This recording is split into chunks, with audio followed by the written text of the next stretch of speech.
You got the Uzi, you got the Ruiz, you got the Joshua. Those are the top three guys that people really want to see. Especially Joshua is the #1 fight in the world for me. An early look at the upcoming year in boxing is anticipated with a slew of potentially explosive boxing matches. One you want to finally happen with Deontay? It will. It will. While no contracts have been signed to this point, a match between heavyweight Deontay Wilder and Anthony Joshua seems quite likely to meet in the ring. That is the biggest fight in the world right now. Now AJ is expected to face Jermaine Franklin on April 1st at the O2 Arena as the Brit looks to get back to winning ways, having lost his past 2 fights to Alexander Usyk. Jermaine Franklin gave Dillian Whyte a hell of a fight. I think it's a very dangerous fight for AJ to come back.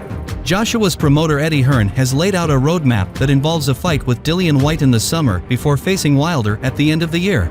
We're going to go and fight Wilder, Dillian Whyte, Tyson Fury. Negotiations to try and make the fight a reality failed on several occasions between 2017 and 2019, with Wilder since losing to Fury twice and AJ being dethroned by Usyk. I've been willing for years. If they're willing, hey, let's go. Before both former heavyweight champions walk away from the sport, they have to fight each other. We wanted to see Joshua versus Wilder. This is a guaranteed explosion of a fight. Maybe a quick explosion, but one that would rock the sport, that has been called for years now. 1 million, even money. Not a problem. Wilder knocks him out cold.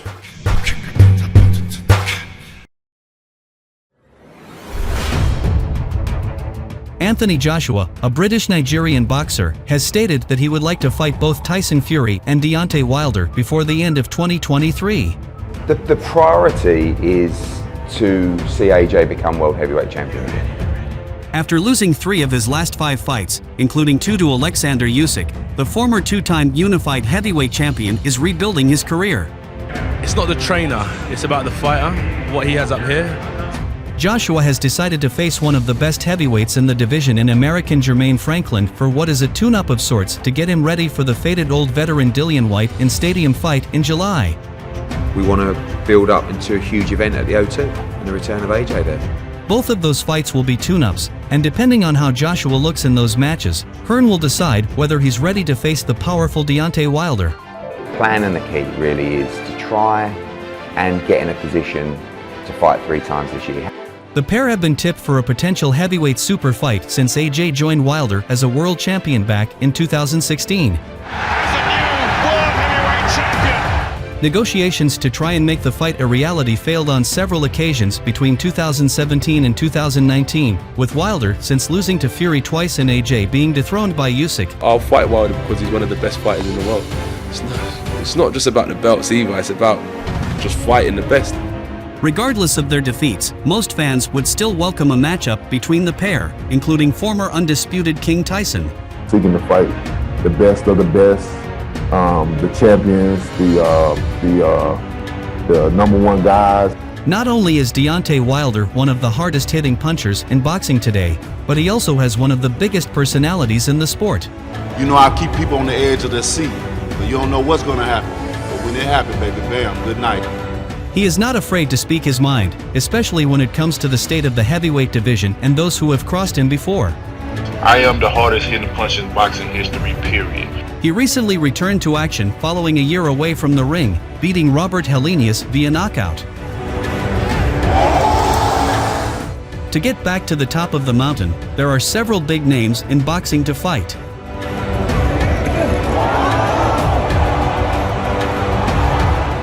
A Wilder-Joshua fight that has been over 6 years in the making is now perfectly primed to take place in 2023.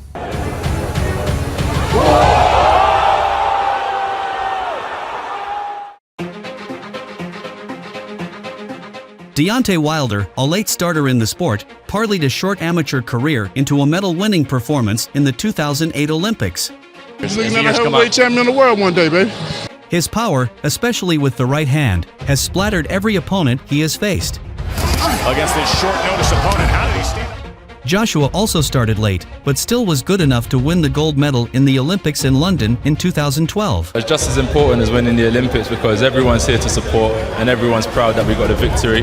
With Joshua at 6'6" and Wilder an inch taller, these are towering big men with a high level of dangerousness. Joshua looking very sharp. But we're not dealing with the craftiest heavyweights ever, and that could lead to more fireworks. Both champions are tested, however, having braved some stormy passages in their fights. That helps both men, who are both battle-hardened to some extent. I don't think he's got much shot, and he's gone. Wilder, however, does show an overall lack of the finer points at times. And this has been a very good round for him. Other than an underused jab, a lot of Wilder's work is uneven from round to round. And look at Wilder, he's pouring it on, the left hook, and this one is over. In nearly all of his title fights, he has lost rounds. They have to be perfect. For 12 rounds, I only have to be perfect for 2 seconds. So far, he's been able to deliver the power that decides the fight, but in between those big right hands landing, he's not the best worker in the ring. Wilder has shown you can't blink for a second with him, but it takes one time. With a guy like Wilder who can shoot the straight shot with concussive effects, a potential Joshua backer should be concerned.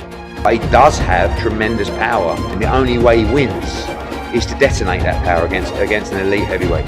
Joshua does a lot of things very well, but he is available to be hit. Usyk is not your typical or atypical. A big target, he doesn't move his upper body or his head very much. What I think Joshua needs to do is use his natural size. In addition to visiting the canvas against the aged Klitschko, Joshua was hurt by Dillian Whyte before destroying him with his own power. There's a grin from White, but the legs are betraying him, and down he goes. Joshua's overall better technique includes punching in fluid combinations that includes polished jabs, hooks, straight rights, and uppercuts. In an all-out war, he is far more likely to land volumes of punches, thus winning most of the exchanges.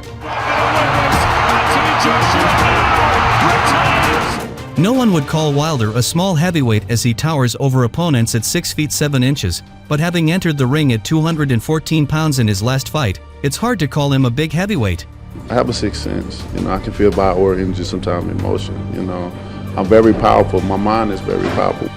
Wilder is slender, sort of a heavyweight version of a welterweight Tommy Hearns.